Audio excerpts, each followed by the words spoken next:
আবার আগিয়ে চলে যাওয়া যাক। আমাদের কাছে রমজান মাস শুরু হয়ে যাবে কিছুদিনের পরে। রমজান মাসে অনেক মায়েরা ভাবেরা ওরা রমজান মাসে রোজা রাখবে, রাখার সময় ওদের গর্ভে দেখা যায় ওদের কোলে একটা 1.5 মাসে 2 মাসের বাচ্চা থাকে। যদি জিজ্ঞাসা করা হয় ভাবি যান আপনার কোলে বাচ্চা আছে, দুধ খায়, এখন আপনি রোজা রেখেছেন কি? ভাবি যান যদি বলে না বাচ্চা দুধ খায় কষ্ট হয়ে যায় আমি রোজা রাখি না। এবার আমি আপনাকে জিজ্ঞাসা করছি, যদি কোনো মায়েদের বোনদের কোলে ছোট বাচ্চা থাকে, সন্তান থাকে, দুধ যদি পান করে, এখন ওই সব মায়েরা বোনেরা রোজা রাখতে পারবে না? পারবে না? একদম পরিষ্কার পরিচ্ছন্নতা। তার কারণ মায়েরা যা খায় ওটা মায়েরা একা খায় না, বাচ্চাকে দিয়ে খায়। মায়েদের যদি ঠান্ডা লেগে যায় বাচ্চারও ঠান্ডা লাগে, মায়ের যদি অসুস্থ হয় বাচ্চারও তো অসুস্থ হওয়া স্বাভাবিক। হালকা করে মিক্সার দাও, কেটকেটে আওয়াজ আসছে, হালকা করে দিয়ে দাও। চলেন আমি আপনাকে বোঝাতে চেয়েছি, লক্ষ্য করে দেখা যায় তাহলে মায়েরা যদি অসুস্থ হয় বাচ্চা অসুস্থ হয়ে যেতে পারে, মায়েদের ঠান্ডা লাগলে বাচ্চাদেরও ঠান্ডা লাগতে পারে। এবার আমি আপনার কাছে বলছি, মায়েদের বুকের স্থানে দুধ বাচ্চারা খায়, ওদের তো খাওয়ার কোনো সময় সীমা নির্ধারিত নয়। কিন্তু আপনাকে বলছি, বাচ্চা যদি মায়েদের কোলে 1 বছর 1.5 মাস কিংবা 6 মাস 8 মাস 1 বছর এমন যদি বাচ্চা থাকে, মায়েরা রোজা রাখবে কিনা? এ প্রসঙ্গে আমি আপনার কাছে একটাই কথা বলি, যদি মায়েদের শরীরটা খুবই অসুস্থ হয়ে যায়, রোগা পাতলা শরীরটা ঝিরনো ক্লান্তিয়া দুর্বলতা যদি আসে, আর ডক্টর বাবু যদি বলে তুমি কিছু দিনের জন্য রোজাটা বন্ধ রাখো, শরীয়ত পারমিশন দিয়েছে, তোমার উঠতে যারা জ্ঞানী ওরা যেটাই পারমিশন দেবে সেটাই তুমি পালন করতে পারো, এতে কোনো সমস্যা হবে না।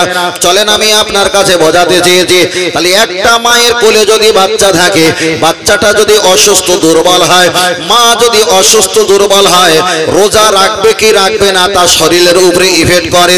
তবে আল্লাহ নবী হাদিস শরীফে বলেছেন ইনশিতা ফাসুম, তোমার যদি কষ্ট না হয় তুমি রোজাটা রাখতে পারো। ইনশিতা ফাতুর, তোমার জীবন চলে যাবার যদি আশঙ্কা হয়, কঠিন রোগে যদি আক্রান্ত হবার সম্ভাবনা থাকে, ইনশিতা ফাতুর, তুমি অবশ্যই রোজাটা ডিলিট করে দিতে পারো। কেন? আল্লাহর কোরআন জানিয়ে দিয়েছে ইন্না দিনা ইনদাল্লাহিল ইসলাম, ইসলাম হলো মনোনীত ধর্ম, আর ইসলাম হলো শান্তির ধর্ম। জোরে বলেন।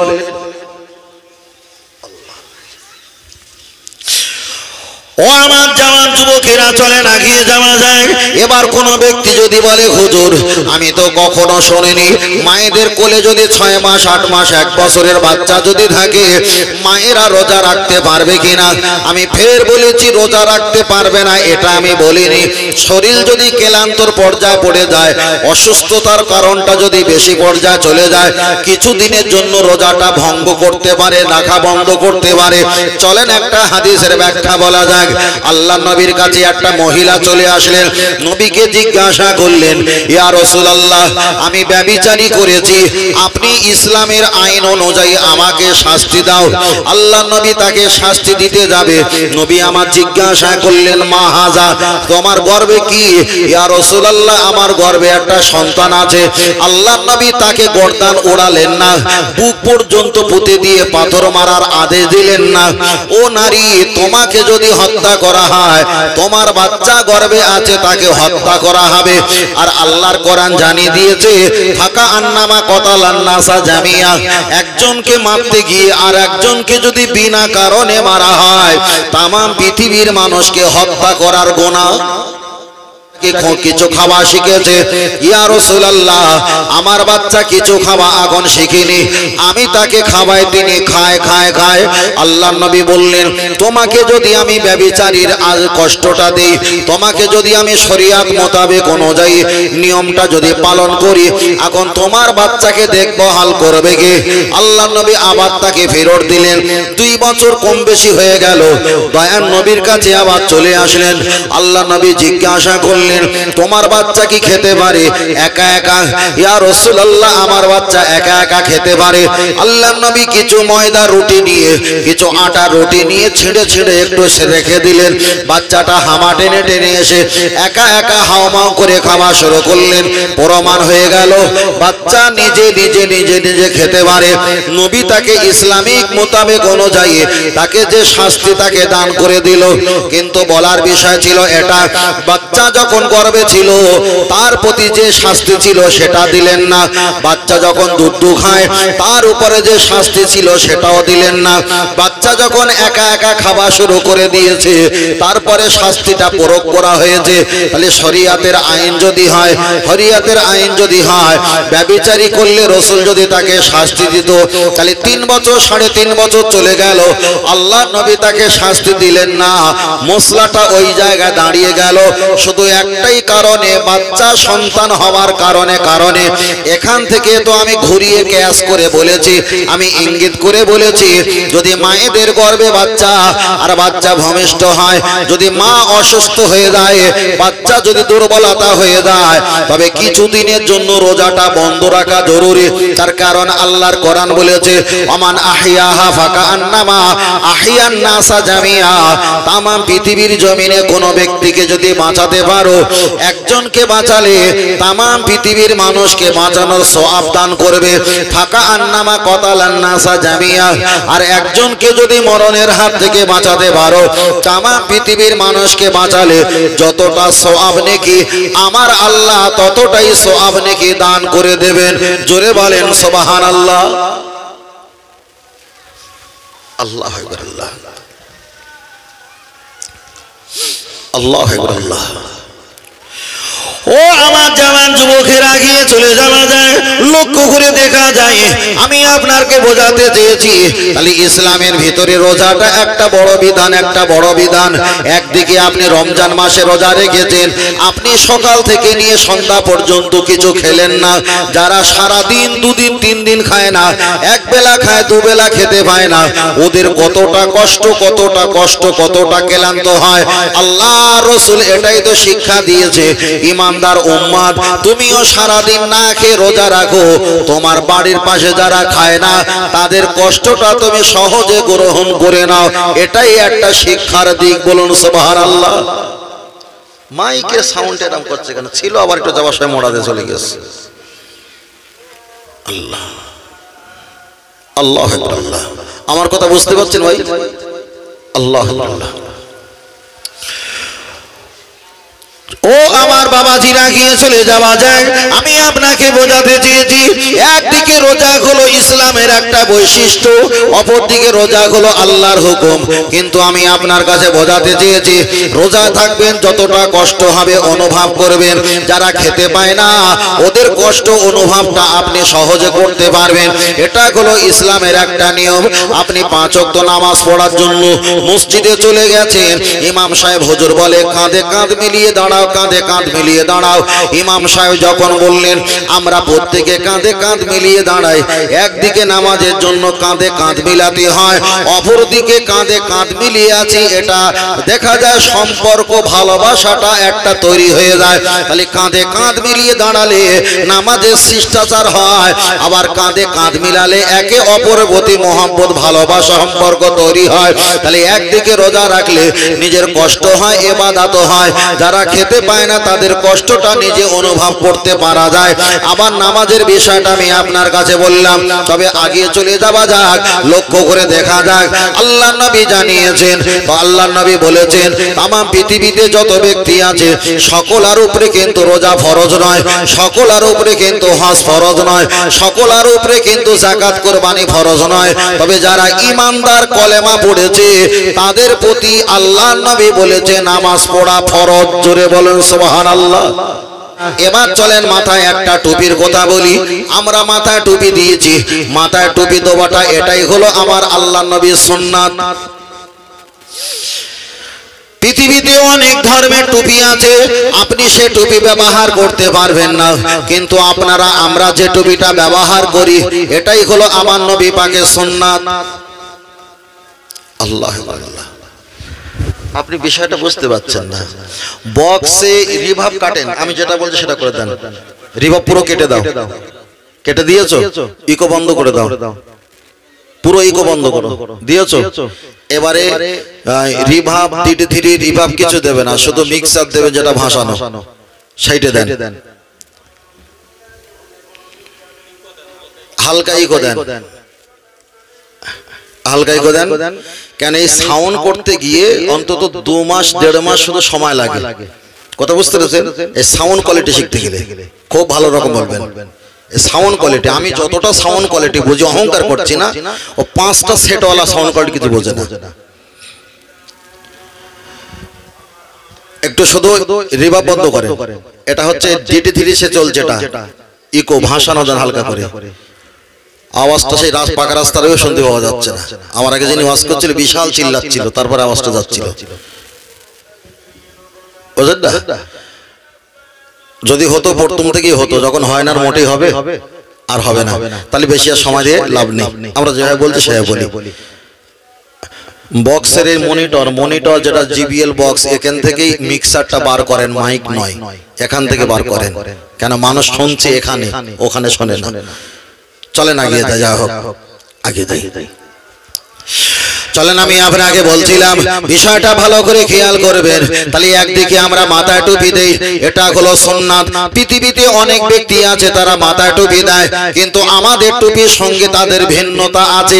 আপনি যদি তাদের টুপি ব্যবহার করেন, আপনার রিয়া আর অহংকার আর স্টাইল আপনার ভিতরে জন্মাবে। তার সাপোজ একটাই কথা বলি, আপনি যদি মাথায় টুপি দাও, মাথায় টুপি দিয়ে বাজে ভাষা বলতে পারবে না। আর আপনি যদি পুলিশের ক্যাপ টুপি মাথায় দাও, আপনার মেজাজটা তখন হাই, আলাদা আছে না? আপনি যদি একটা হাজি রুমাল মাথায় যদি আপনি জড়াও, আপনার মেজাজটা নিচু করতে হবে, কথাটা নরমাল রাখতে হবে। যারা BSF আছে, সেনা আছে, যারা কারগিল যুদ্ধে যুদ্ধ করে, ওরা একটা মাথায় কালো কাপড় বাঁধে, তখন হুজুর মুজুর কিছুই দেখে না, ওরা সোপাটান বাড়ি চালায়। তাহলে সব পাগড়ি আর রুমাল মাথায় বাঁধলে মস্তিষ্ক ঠান্ডা থাকে না। চলেন, আমি আপনাকে বোঝাতে চেয়েছি, লক্ষ্য করে দেখা যায়। একদিকে আমি টুপির কথা বললাম, আপনি যদি বলেন আমি টুপি পাগড়ি পরবো, আমরা যে পাগড়িটা পরেছি, এই পাগড়িটা হলো একটা হাজি রুমাল দিয়ে আমরা পাগড়ি পরেছি। সমাজে এমন কিছু পাগড়ি আছে যারা কান পর্যন্ত ঢেকে নেয়, ও পাগড়ি পরা ইসলামে জায়েজ নয়। আবার এমন কিছু পাগড়ি আছে, সেটা গেরুয়া রঙের যে পাগড়িটা ওরা মাথায় পড়ে, ইসলামে ও পাগড়িটা পরা জায়েজ নয়। আবার এমন কিছু পাগড়ি আছে, পাগড়ির কাপড়গুলো এখানে রাখে, জোটা ধারের মতো, মৌরের মতো কিছুটা উঁচু হয়ে থাকে, ইসলামে এটা জায়েজ নয়। আল্লাহ নবী যখন পাগড়ি পরতেন, সামনের দিকটা পরিষ্কার, পিছনে একটু ঝুলে থাকতেন। এটা হলো সুন্নাতে মুহাম্মাদি, এটা হলো নবী পাকের সুন্নাত। আবার সমাজে এমন কিছু পাগড়ি আছে, ওরা মাথায় রুমাল জড়ায়, আর রুমালটা জড়িয়ে কানে 2 সাইডে ঝুলিয়ে রাখে। যেমন অন্য ধর্মীয় ভাইদের বিবাহ সময় মাথায় একটা মুকুট পরে, আর এখানে দুলহনা ঝলে, কিন্তু শরিয়াতের ইসলামে মুহাম্মাদের ফতোয়ায় ওই পাগড়ি পরা, ওই টুপি পরা তো আমাদের জায়েজ নয়। আল্লাহ, চলেন, আমি আপনাকে বোঝাতে চেয়েছি। আর একটা বার আগিয়ে যাওয়া যাক। তাহলে টুপির কথা বলছিলাম, আপনার কাছে আর একটা অপশন বলি। সমাজে আবার এমন কিছু টুপি বার হয়েছে, যে টুপির মাঝখানটা হলো লাল আর চারিদিকটা হলো সাদা। যদি বলেন হুজুর একটু খুলে বলেন, 21শে জানুয়ারি, 1লা জানুয়ারি, 26শে নভেম্বর, যেমন করে বড় সাহেবের জন্মদিন হয়, ওদের একটা টুপি ব্যবহার করে, হ্যাপি বার্থডে টু ইউ। ওই টুপিটা হলো উপরে হলো লাল আর সাইডে হলো সাদা, আর মাঝখানে এমন করে জটাধারী একটা উঁচুপনা হয়ে আছে। সমাজের যত কারি সাহেবরা, ওরা মাদ্রাসা মসজিদে জলসা কেরাত পড়ে, অধিকাংশ দেখতে পাবে ওরা ওই বড় সাহেবের টুপিটা ক্রস করে নিয়ে ওরাও মাথায় লাগিয়েছে, মাঝখানে লাল আর 2 সাইডে সাদা। আল্লাহ নবী বুখারীর হাদিসে বলেছে, লাল পিত গেরুয়া জাফরানি ইসলামের জন্য হারাম। আর যারাই তো কেরাত পড়ছে, তাদের টুপিটা হলো লাল আর এদিকে সাদা, রাসূলের ঘোষিত ওটাই তো পরা হারাম। আল্লাহ, চলেন আমি আপনার কাছে বোঝাতে যাই, লক্ষ্য করে দেখা যায় তাহলে একদিকে দেখা যায় টুপি আমাদের সমাজে চলছে, আর একটা সমাজে টুপি চলছে পাকিস্তানি মার্কা টুপি। পাকিস্তানি মার্কা টুপি ঠিক এখানে থালার মতো বড়, এখানে কিছু পেঁচ দোবা আছে, গুটনি করা আছে, যাকে চোনা মারা বলা হয়। টুপিটা একেবারে পাকিস্তানি যারা পরে তারাই পরে, আর মাঝখানে একটা স্টার চাঁদ চিহ্ন দোবা আছে না নাই? আজ থেকে 3-4 বছর আগে, 5 বছর আগে যখন ফতোয়া দেওয়া হয়েছিল মসজিদে প্লাস্টিক টুপি রয়েছে, টুপিগুলো পরা হারাম, ফতোয়া দিয়েছিল আমাদের মতো হুজুর।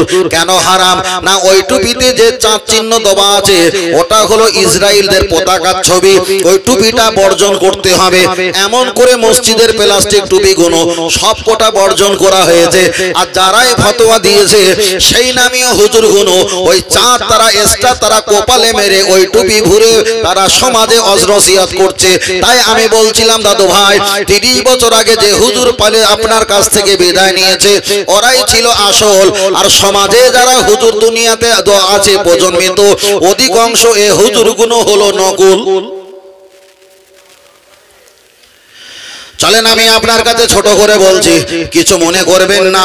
প্রথম থেকে এই পর্যন্ত যতটা মশলার কথা বলেছি এর ভিতরে যদি 15টা মশলা বলি আপনি পৃথিবীর কাউকে দেখাতে পারবেন না।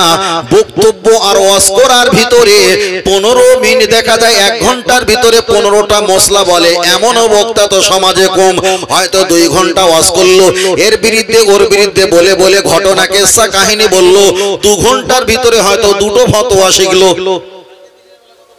চল না গিয়ে যাই। ও আমার বাপজিরা, আমি মাইকটা ঘুরে নিলাম ডান দিক, আমার হাতে ঘড়ি আছে ডান দিক। আরবি লিখতে গেলে ডান দিক দিয়ে লিখতে হয়, ফার্সি লিখতে গেলে ডান দিক দিয়ে লিখতে হয়, কোরআন পড়তে গেলে ডান দিক দিয়ে পড়তে হয়, মসজিদে উঠতে গেলে ডান পা দিয়ে উঠতে হয়, পায়খানা ঘর থেকে নামতে গেলে বাম ডান পা দিয়ে নামতে হয়, ঘুমাতে গেলে ডান দিক, খাওয়া দাওয়া নেওয়া দাওয়া এটাও ডান হাতে ডান দিক। আপনাকে বলছি মসজিদের কাতার যখন ভারী করা হয় সেটাও ডান দিক দিয়ে ভারী করতে হয়। ইমাম সাহেব যখন আসরের পর সকালে ফজরের নামাজের পরে একটু বেঁকে বসে সেটাও ডান দিকে, মুসল্লি দিকে দিকে বেঁকে বসে। আম্মা জানমা হালিমা রাদিয়াল্লাহু তাআলা আনহা টানা দুধ পান করেছিলেন দয়ার নবী, বাম দিকের স্থান খেলেন না, খেয়েছিলেন ডান দিকের স্থান। তাহলে আল্লাহর নবী যদি সর্বকাজ ঘুমানো খাওয়া দাওয়া সব কাজ যদি ডান দিক দিয়ে করে থাকে, আমাদের সমাজে হুজুর যারা আছে তাদের হাতে ঘড়ি আছে, দেখো ঘড়িগুলো বাম হাতে। তাহলে রাসূলের সুন্নাতের কথা তারা জানে, পালন তারা করে না। আল্লাহর কোরআন তো তাই বলে দিয়েছে, লিমা তাকুলুনা মা লা তাফআলুন। ও মূর্খ আলেম, কেন তুমি বলো যেটা তুমি নিজে করো না? তাহলে মাইকটা ঘুরে নিলাম ডান দিক, আমি ঘড়ি বললাম হাতে ডান হাত। এটাই তো রাসূল পাকের আখলাকার আদাত, ওটা সম্পূর্ণ কোরআন হাদিসের ভিত্তিক। চলেন আমি আপনাকে বোঝাতে চেয়েছি, লক্ষ্য করে দেখা যায় আল্লাহ নবী বলেছেন, আল্লাহ নবী বলেছেন টুপি পরা সুন্নাত, তবে টুপির পাগড়ি পরা সুন্নাত। শুধু পাগড়ি পরা সুন্নাত নয়, পাগড়ির ভিতরে টুপি থাকতে হবে, তারপরে হবে সুন্নাত। কিন্তু আমি আপনার কাছে একটাই কথা বলছি, আমার মাথায় একটা পাগড়ি আছে, আপনার হুজুর কিংবা আলেম হুজুরের মাথায় পাগড়ি আছে, সৌদি আরবের আলেমরা মাথায় পাগড়ি পরে, আমাদের ইন্ডিয়ার আলেমরা মাথায় পাগড়ি পরে। দুটো পাগড়ি কিন্তু আসমান আর জমিন পার্থক্য। তারা পাগড়ি পরে একটা হাজি রমাল খেলিয়ে দেয়, এখানে টুপি পেনা হয়ে মুখটা উঁচু হয়ে থাকে, আর লাল একটা সাপের মতো টাই ওরা মাথায় জড়ায়। আমি আপনাকে বললে আপনার কিন্তু মস্তিষ্ক পরিষ্কার হয়ে যাবে। বিষয়টা কি? ওতে তো আছে লাল রং। রাসূল যদি বলে লাল পিত গেরুয়া জাফরানি, এই পোশাকটা পরা হারাম, আর হারাম জিনিস পরে তো নামাজ হবে না। তাহলে আপনি যদি লাল রমাল যদি পরেন সৌদি আনদের মতো, ওটাই যদি লাল রং থাকে, রাসূলের হাদিস অনুযায়ী ওটাই যদি হারাম হয়, আপনি বলেন হারাম পোশাক পরে কি নামাজ হবে? তখন আমাকে গোলা চেপে ধরে বলবে, ববিজুল ভাই, ওই মক্কা মদিনার আলেমদের চাইতে কি তুমি বড় আলেম হয়ে গেছো, এটাই হলো শেষ কথা। চলেন আমি আপনাকে বোঝাতে চেয়েছি আমাদের ভারতবর্ষে ইসলাম এসেছে মক্কা আর মদিনা শরীফ থেকে ইসলাম আসেনি আমাদের ভারতবর্ষে ইসলাম এসেছে মক্কা মদিনা থেকে আফগানিস্তানে গেছে মক্কা মদিনা থেকে দুবাই গেছে মক্কা মদিনা থেকে পাকিস্তানে গেছে মক্কা মদিনা থেকে মিশরে গেছে মক্কা মদিনা থেকে কাবুল কান্দাহারে গেছে মক্কা মদিনা থেকে নিসাপুরে গেছে ডাইরেক্ট মক্কা মদিনা থেকে ইসলাম আমাদের ভারতে আসেনি খাজা মাইনুদ্দিন চিশতি রহমাতুল্লাহ আলাইহি যার বাড়ি হলো দেখা যায় খাজা মাইনুদ্দিন চিশতি রহমাতুল্লাহ আলাইহি হুজুরের বাড়ি হলো খোরাসানে ইসলাম পৌঁছে গেছে আর খাজা হুজুর ওই ইসলামটা ভায়া করে আমাদের ভারতবর্ষে পৌঁছে দিয়েছে এবার আপনার কাছে বলছি আফগানিস্তানে যত মুসলমান দেখবে ওদের মাথার পাগড়িটা আমার চাইতে মোটা আপনি পাকিস্তানের আলেমদের মাথার পাগড়ি দেখবে ওদের পাগড়িটা আমার চাইতে আরো মোটা গোল পেঁচানো আপনি যদি চলে যান দেখা যায় আপনি যদি চলে যান দেখা যায় মরক্কো সেখানে বড় বড় পাগড়ি মোটা পাগড়ি আপনি যদি আব্দুল কাদের জিলানী রহমাতুল্লাহ আলাইহি ওই বাগদাদ শরীফে যদি চলে যাও ওখানে যত আলেমরা আছে ওদের মাথার পাগড়িটা হলো মোটা তাহলে ইসলাম যখন আমাদের কাছে ভায়া হয়ে এসেছে তাই আমাদের হুজুর সাহেব পীর সাহেবরা ওরা যখন পাগড়ি পরে পাগড়িটা ভালো করে পেঁচিয়ে মোটা করে নেয় কিন্তু সৌদি আরবে আলেমরা যখন মাথায় পাগড়ি পরে পাগড়িটা পাতলা করে ইতিহাস শুনলে আপনার মস্তিষ্ক বিগড়ে যাবে কেন আব্দুল ওহাব নজদি যিনি রসুলের মাজার ভাঙার জন্য দৌড়ে এসেছিল রসুলের মাজার ভেঙে তছনছ করতে এসেছিল আব্দুল ওহাব নজদি তার মাথায় পাগড়ি ছিল একটা রমাল ফেলে দিয়ে মুখটা ঢেকে রাখতেন আর মাথায় একটা লাল কালো কাপড় একটা আলটা দিয়ে বেঁধে রাখতেন তাহলে দয়ান নবীর পাগড়ি যদি মিউজিয়ামে দেখা হয় সেটা ছিল মোটা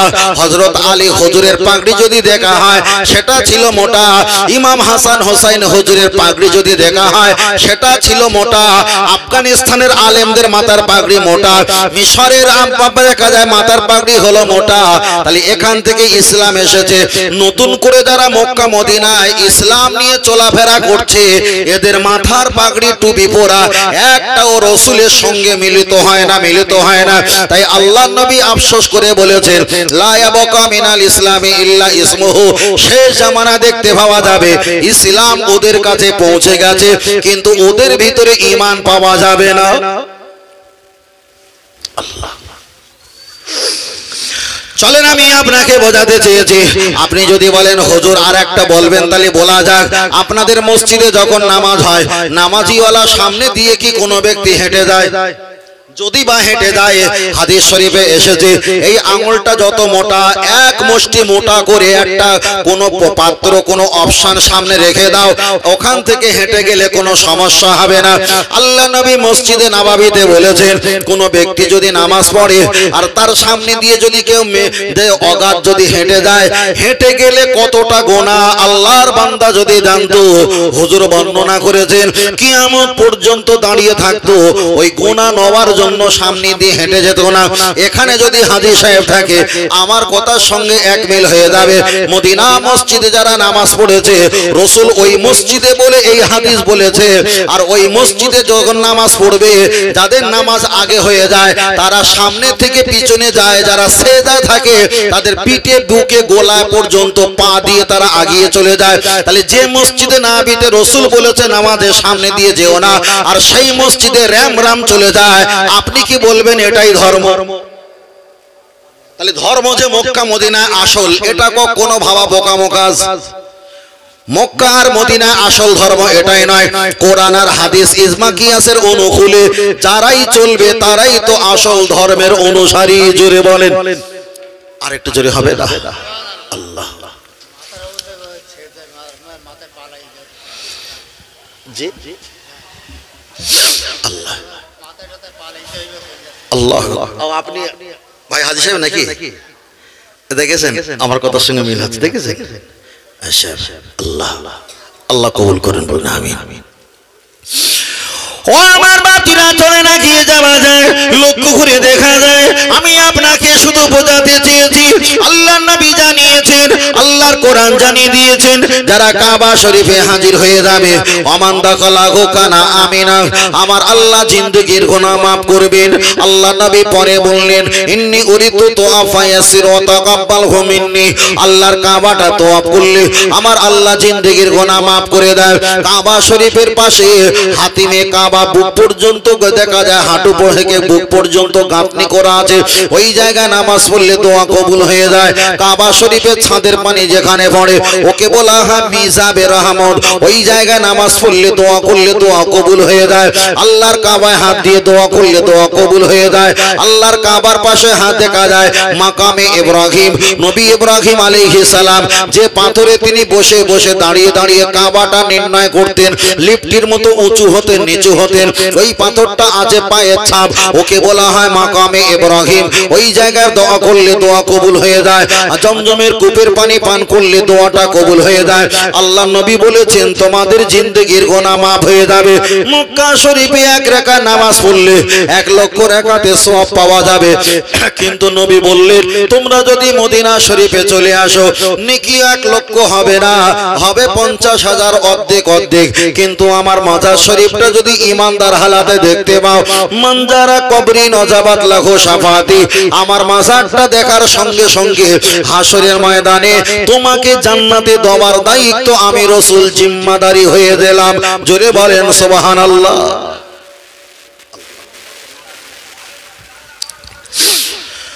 চলেন আমি আপনাকে বোঝাতে চেয়েছি, আগিয়ে চলে যাওয়া যাও, লক্ষ্য করে দেখা যায়। তাহলে অনেক ব্যক্তি বলবে মক্কা শরীফে হজ করতে যাবে, হজের গাইড বইতে লেখা আছে হজের যা কাজ সবকটা কাজ হলো মক্কা শরীফে, মদিনা শরীফে কিন্তু হজের কাজ কিছুই নেই, কিছুই নেই। ওরা আপনাকে বোঝাবে মক্কা শরীফে হজ হয়ে গেছে, এবার তোমরা বাড়ি ফিরে চলে যাও। কিন্তু আপনি কি জানেন মক্কা শরীফে আপনি হজ করতে চলে গেছেন, মদিনা শরীফে যদি না যাও শরিয়াত বলছে তোমার হজ হয়ে যাবে। কিন্তু এখানে একটাবার হিসাব করে দেখো, মক্কা শরীফে আল্লাহর খানায় কাবা শরীফটা আপনি দেখেছেন, আপনি নেকি নেওয়ার জন্য কাবাতে শরীফাতে নামাজ পড়েছেন, কাবার এলাকা তোয়াফ করেছেন, কাবা শরীফটা তোয়াফ করলেন, কাবার অনেক জায়গা দোয়া কবুলের জায়গা আপনি দোয়া করলেন। আপনি তো শুধু নেকি নেওয়ার জন্য, জান্নাত নেওয়ার জন্য আপনি বিধিব্যস্ত হয়ে গেছেন। কিন্তু আপনি কি জানেন না আমার দয়ার নবী সিদরাতুল মুনতাহা আরশে আজিমে যখন গিয়েছিল, আমার নবীর পায়ে জুতো ছিল। মুসা নবীকে আল্লাহ জুতো খুলতে বলেছিল, আমার নবীর পায়ে জুতো মোবারক ছিল। ওই জুতো মোবারকটা আরশে আজিমের উপরে রাসূল আমার দাঁড়িয়ে ছিল। আলেম ওলামা বেদাকারা বড় বড় মুহাক্কিকরা বর্ণনা করেছে, নবী আরশে আজিমের উপরে জুতো নিয়ে যখন দাঁড়িয়ে আছে, ওই আরশে আজিমটা হলো জান্নাতের ছাদ। তাহলে এখানে প্রমাণ হয়ে যায় আমার নবী যেখানে দাঁড়িয়ে আছে ওটাই যদি আর জান্নাতের ছাদ হয়, আমার নবীর পায়ের তলায় জান্নাত, এটাই প্রমাণ হয়ে যায়। তাহলে আল্লাহ জান্নাতের মালিক, জান্নাত বন্টনকারী আমার আপনার নবী। যারা মক্কা শরীফে নেকি কামানোর জন্য যাচ্ছে, বাবা নেকি কামাতে যাও, নেকি কামাতে যাও। কিন্তু এখানে প্রমাণ হয়ে গেল আল্লাহকে মানলে নবী মানা নয়, বরং নবীকে মানলে আমার আল্লাহকে মানা হয়ে যায়। আর একটু জোরে হবে না? ফের বলছি বাবা, জীবনকে পরিবর্তন করতে হবে, জীবনে পরিবর্তন হতে হবে। পরিবর্তন যদি আমরা হই, আমাদের চলাফেরা, কথাবার্তা বলা, বোটা ওষা তাকানো সব শিষ্টাচার কোনো একটা ব্যতিক্রম ভাবে হবে, ব্যতিক্রম ভাবে। চলেন এগিয়ে যাই। ও আমার বাপজিরা, আমি আপনাকে বলছি যতদিন বেঁচে থাকবেন আমার দাদু ভাই, আপনারা নেকির পিছনে ছুটবেন না, ছুটবেন না, শুধু মোহব্বতের পিছনে ছুটবেন, নেকির পিছনে ছুটবেন না। এবার হয়তো আপনারা বলবেন হুজুর এত আলেম ওয়াজ করেছে, ওরা বলেছে নেকি যদি বেশি হয় আপনি জান্নাতে যেতে পারবেন, নেকি যদি কম হয় আল্লাহ আপনাকে জাহান্নামে দেবে। আর আপনি বক্তব্য করছেন নেকির পিছনে ছুটবে না, মোহব্বতের পিছনে ছুটবে। বিষয়টা তো বুঝলাম না। চলেন আমি আপনাকে বোঝাতে চেয়েছি তাহলে নেকির পিছনে ছুটবেন না মহব্বতের পিছনে ছুটবেন? ও বাবাজিরা, আপনি যদি কাবা শরীফে হজ করতে যাও ওটাই তো নেকির পিছনে ছোটা কেন? নেকি তো পাহাড় পাহাড় পাওয়া যায়। মদিনা শরীফে যদি না যাও হজ হয়ে যাবে, তাহলে মদিনা শরীফে যদি স্টার ব্যক্তিগত যাওয়া হয় এটা মহব্বত না মহব্বত না? চলেন পরে বলছি। তাহলে মদিনা শরীফে যদি যাওয়া হয় ওটাই তো হলো মহব্বত, আর মক্কা শরীফে যদি যাওয়া হয় ওটা নেকি নবা ধান্দা। ফের বলছি নেকির জন্য ছুটবে না মহব্বতের পিছনে ছোটো কেন? আল্লাহ নবী হাদিস শরীফে বললেন, মান কোরা আল কোরআন হারফান ফালাহু আশরু হাসানা, একটা করে কোরআনের অক্ষর পাঠ করলে 10টা করে নেকি দেয়। পৃথিবীতে যত নবী এসেছে সব নবীর নাম কোরআনে না আসলে কোরআনে একটা নবীর নাম বারবার এসেছে, ওই নবীর নাম হলো নবী মুসা আলাইহিস সালাম। তাহলে কোরআনের একটা অক্ষর পাঠ করলে 10টা করে যদি নেকি পাওয়া যায়, ওই নবী মুসা লিখতে গেলে দুটো অক্ষর মিম সিন, একটা অক্ষরে যদি 10খানা নেকি হয়, মুসা একবার বললে 20খানা নেকি হবে। তাহলে আপনাকে দ্বিতীয়বার বলতে হয়। ওই কোরআন শরীফে গরুর নাম এসেছে, ওই কোরআন শরীফে নাম পিপিলিকার নাম এসেছে, ওই কোরআন শরীফে শুকর খিঞ্জিরের নাম এসেছে, ওই কোরআন শরীফে অনেক কিছু নাম আছে।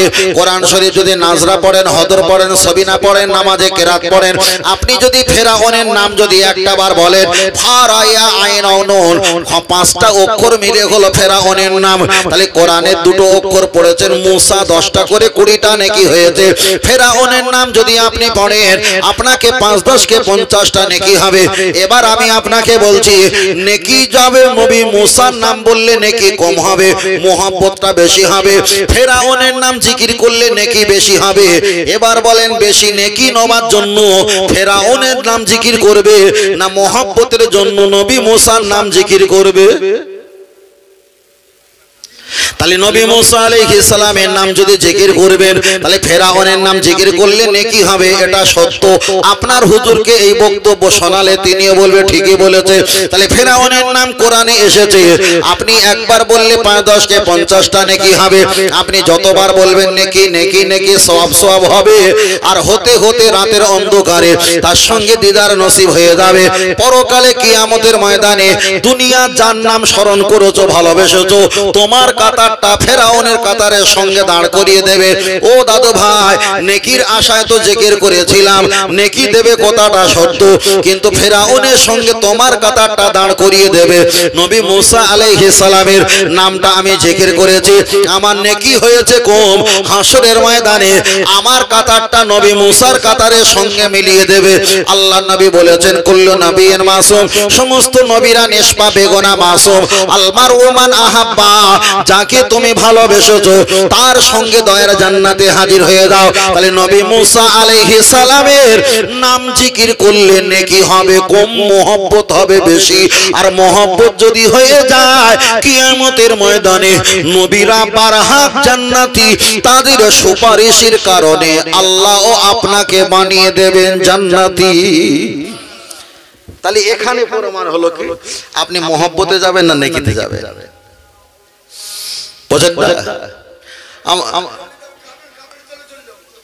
আল্লাহ আল্লাহ আল্লাহ। তাহলে আমার কথাগুলো আপনারা পরিষ্কার করে বুঝতে পারছেন তো বাবু?